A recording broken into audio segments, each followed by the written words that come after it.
So for this week's video, I thought we would do another filter review that I had planned to do a series of these reviews because I do have a bunch of different filters.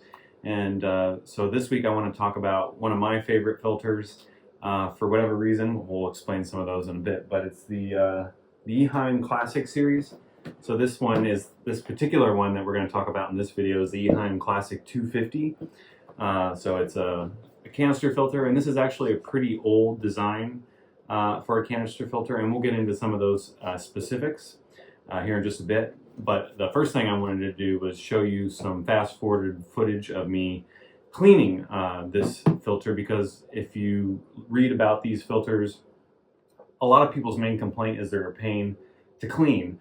And so I kind of want to show you that process to kind of dispel that, because it's really not as difficult as some people claim it is, and it's not really that much more difficult than some of the other filters on the market that have trays, media trays, so individual trays that you can put media in and take those trays out. These classic canister filters from EHEIM do not have that. It's just essentially one big tray. So we'll show that process here in just a minute.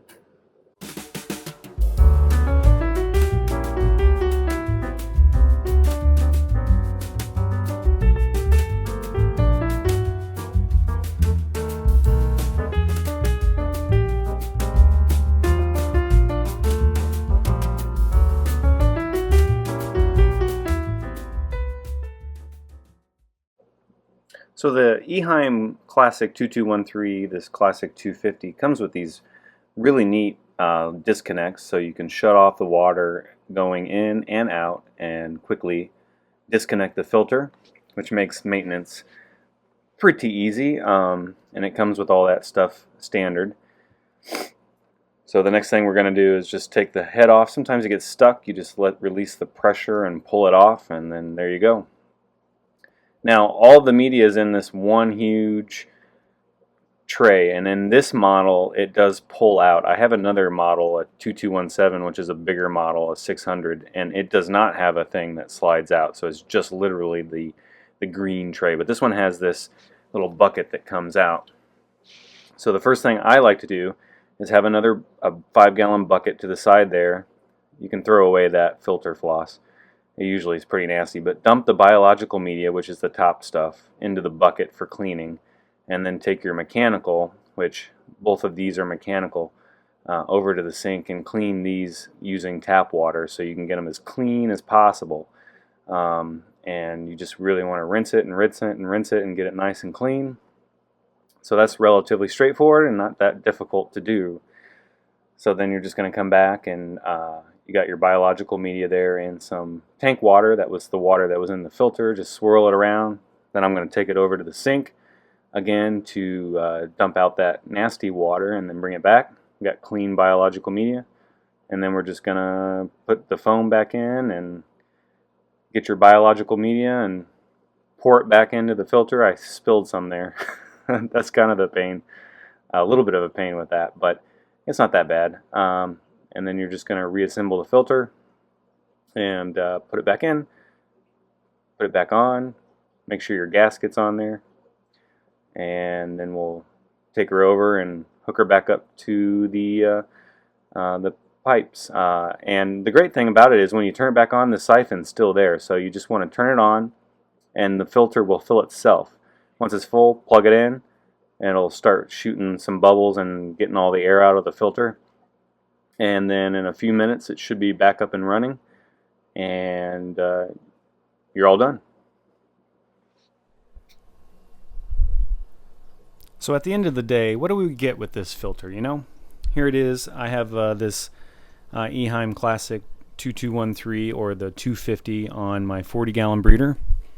So it's the primary filter on this tank. I do have a big sponge filter in here and an aqua clear that's just running some Purigen to clean things up, but it does primarily filter this tank, and it does a good job. It's a really solid filter. It is really an old design, so it's, as the name implies, it's a classic, but in a lot of ways that's a good thing. It's been around a long time.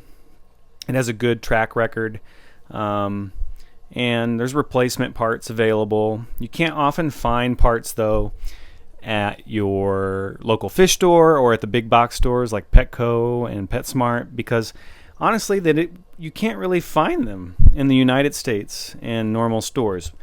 That being said, you can get them on Amazon, and that's where I got this one and the other one that I have in my fish room. And I'll talk more about this filter in a further video when I explain that larger classic canister filter. So we'll try to keep this one succinct. But I would say that the 40-gallon tank is the maximum that you would want to put this particular filter on.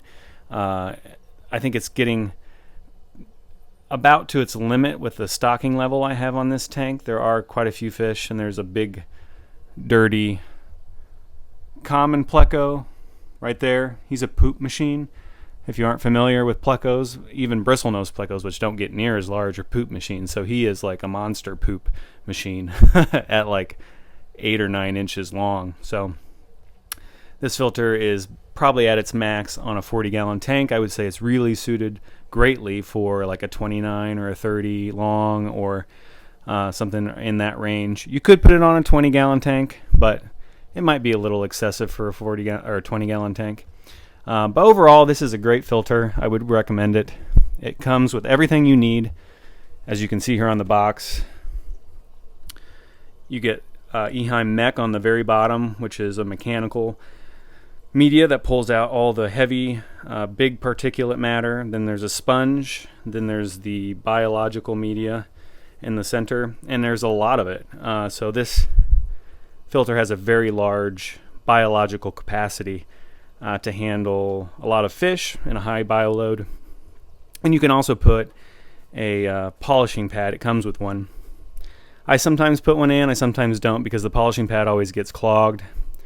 And that's why they recommend putting it on the top, so you can break the canister filter lid off and take that out and replace it before you clean the entire filter.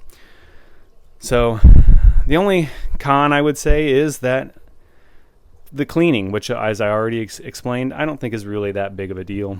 So this really is a good filter, and I would recommend it, and we'll check out for now. So thanks for watching.